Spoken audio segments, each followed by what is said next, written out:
बोलवा त्याला तिकडं. इथं झोपाय सोडून तिकडं ड्युटी खटा. मग ते पाकिट घ्यायचं कुठल्या हाताला? गोपाल कृष्ण. आणि त्या गर्दीमध्ये गोरक्षनाथ आणि मच्छिंद्रनाथ, या मच्छिंद्रनाथानं गोरक्षनाथ घेऊन गिरनार पर्वताकडे चालले होते. ते तिथं त्या गर्दीत आहेत आणि सगळीच लोक दुःखी हो. तुम्हाला सांगा आपली परिस्थिती काय होईल? इथं एखाद्या पोरात जर हातपाय तोडले काय होईल? सगळं गाव राज्यात सगळी लोक हळहळत होती. मच्छिंद्र गोरक्ष सगळीकडे. बाबा मच्छिंद्रनाथांनी ध्यानात पाहिलं काय आहे, गोरक्षनाथांनी ध्यानात पाहिलं. गोरक्षनाथ म्हणजे काय बाप आहे म्हणजे बघतोच त्याच्याकडं. राग आला गोरक्षनाथ. मच्छिंद्रनाथ म्हणजे गरज आहे, बघायलाच पाहिजे म्हणजे आत्ताच बघूया म्हणजे. त्यावेळी गोरक्षनाथ म्हणजे नको आता बघायला. मग याचे नाव रंगाचे आणावे, याच्या हातूनच दाखवून ते हात बोलायचे. गेले राजवाड्यामध्ये लोक. अलख निरंजन अलख निरंजन निरंजन अलख निरंजन अलख निरंजन अलख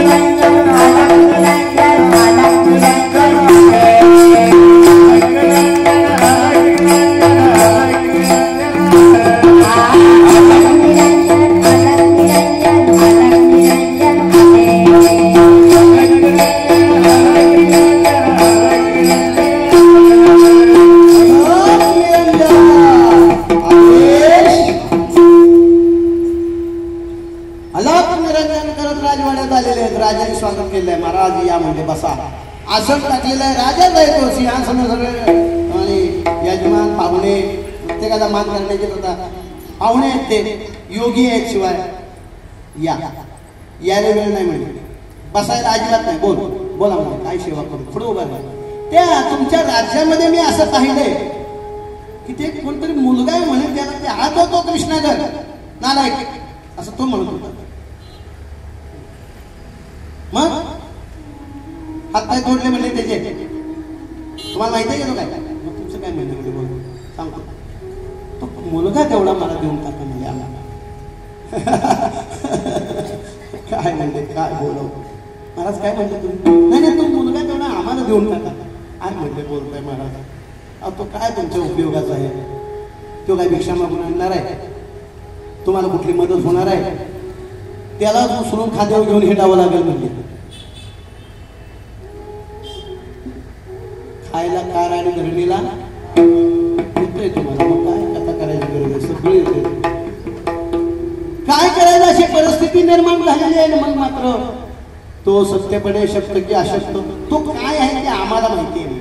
तुला द्यायचंय का नाही तेवढं सांग. घेऊन जाऊ म्हणे. मी काय म्हणणार? घेऊन जाऊ. उचललं चौरंगीनाथाला. काय भाग्यवान आहे. चौरंगावरती हातपाय तोडले म्हणून चौरंगीनाथ. चौरंगीनाथ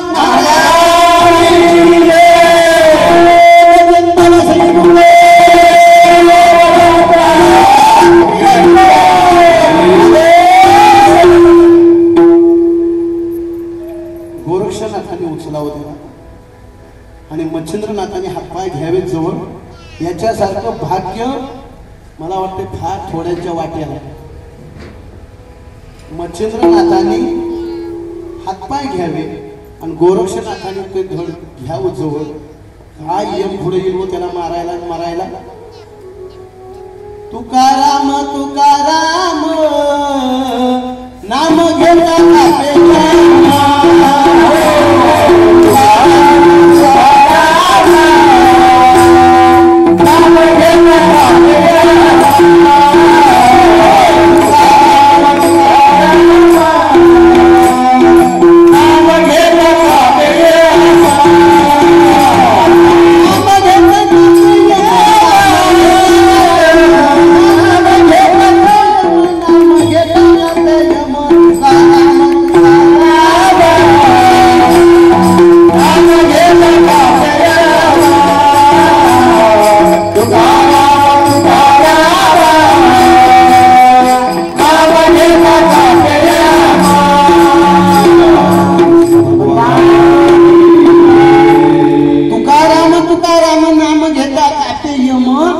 ज्यांचा देह मच्छिंद्रनाथांनी हात पाय हातात घेतले आणि धड गोरक्षनाथांनी घेतले, काय यमी मृत्यू आहे त्याला? अहो, ज्याच्या शरीराला नाथ संप्रदायाचा नुसता स्पर्श झाला, संपलं, जीवनाचा उद्धार झाला समजा. नाथ काय कोणालाच स्पर्श करतात काय ते? आणि मग चौरंगीनाथांना घेतलेलं आहे, नाव चौरंगीनाथ ठेवलेलं आहे. हिमालयामध्ये गेलेले आहेत गुरु शिष्य, आणि बद्री केदारामध्ये एका झाडाखाली सगळं हे केलं होतं, स्नान घेतलं, स्नान केलं होतं. आणि बद्रीनाथांचं दर्शन, केदारनाथांच्या दर्शनाला गेले. चौरंगीनाथांना गोरक्षनाथ मच्छिंद्रनाथांनी आदिनाथांच्या चरणावरती घातलेलं आहे. आदिनाथ फक्त त्या दोघांनाच दिसतात, यांना दिसत नाही. देव दिसण्यासाठी गुरुकृपा असावी लागते. देव दिसण्यासाठी गुरु कृपा असावी लागते, आणि देव कळण्यासाठी गुरु स्वरूप व्हावं लागतं. गुरुचरणी ठेविता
मुख्याध्यापकांची परवानगी मिळाल्यानंतर आपल्याला काय प्रॉब्लेम आहे तेव्हा आदिनाथ बाबांनी सांगितलेलंच आहे. बद्री केदारमध्ये चौरंगीनाथांना उचललेला आहे, एका गुहेमध्ये नेलेलं आहे गोरक्षनाथांनी. त्या गुहेमध्ये चौरंगीनाथांना ठेवलेलं आहे. नाथ संप्रदाय बघा, एकदा विश्वास ठेवला ना, काही करू दे, बघत राहा. नाथ संप्रदायाची ब्रीद वाक्यच येते, एकदा तुम्ही जर त्यांच्याशी प्रेम केलं तर तुमचं काहीही असो, त्यांच्याकडे तो विषयच नाही. हे तीच परिस्थिती झाली आहे. तिथं ठेवलं ध्यानाला, आणि ध्यानाला ठेवल्यानंतर पाय नाहीये, हात नाहीये, असं टिकवून ठेवलेलं आहे, असं ध्यानाला बसलेलं आहे. आणि वरून गोरक्षनाथाने बाहेरून एक दगड शिळा आणली, ती शिळा अशी अंतराळी ठेवली. गुरु म्हणावं का वैरी म्हणावं, चांगलं व्यवस्थित होतो वरती. यांनी काय केलं, नेऊन ठेवलं, एक दगड आणला ना, अंतराळी असा मंत्र टाकून अंतराळी ठेवला. त्याला सांगितलं, या दगडाकडे अशी नजर लावायची, नजर काढलीस की दगड खाली आला म्हणून समज. आणि चामुंडेला सांगितलं की इथं काय लागल ती याला खायला फळं बिळं आणून देत जा. एक म्हण आहे बघा, आई जेवायला घालत नाही, बाप भीक मागून देते. तशी अवस्था झाली. हात पाय नाही, हात नाही, पाय नाही, हालता येत नाही, आणि ह्याच्यावरची नजर काढायची नाही, आणि आणून ठेव फळं कशी खायची. म्हणून म्हणलं, आई जेवायला घालत नाही, बाप भीक मागून देत नाही, आणि बोलताना गोड बोलायचं, ए काय कमी पडून देऊ नको ग, रोज ताजी फळं आणून ठेव. चामुंडेला सांगितलं गोरक्षनाथांनी. म्हणजे सासू सुद्धा एवढा त्रास देत नसत.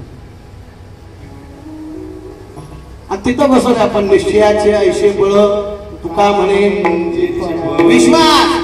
काय काय जे विश्वासावर स्वार झाले तेच सर्वस्वी तरुण गेले. विश्वास नाही त्याचं काम नाही. त्यांनी म्हणजे ठीक आहे, आदेश. नाथ संप्रदायात फक्त एकच वाक्य असतं, आदेश सोडून पुढचं बोलायचं नाही. ज्ञानोबरायांच्या आधीचे जास्त बोलतच नव्हते, ज्ञानोबरायांच्या नंतरचे बोलल्याशिवाय थांबतच. गोपाल कृष्ण भगवान. आणि म्हणून त्या ठिकाणी त्यांनी जी दृष्टी लावलेली आहे, आणि बाहेरून ह्या बाबांनी एक दगड लावलेला आहे की बाहेर येऊच नाही. आता कशाला येतोय तो? आणि त्या चामुंडेला असा मंत्र मारलेला आहे की फक्त विदाऊट दगड काढतात तिला एकटीला आत जाता येईल. काही करतो तो त्याकडे नाथ संप्रदायाचा नाद करायचा नाही. मी पहिलं सांगितलं फक्त प्रेम करा. तुमच्या बुद्धीत नसल इतकं ते देतात. तुमच्या नशेल असो नाथांची ताकद आणि परिस्थिती अशी झालेली आहे. बाबा मच्छिंद्रनाथांनी गोरक्षनाथ तीर्थयात्रेला निघाले. अलख निरंजन अलख निरंजन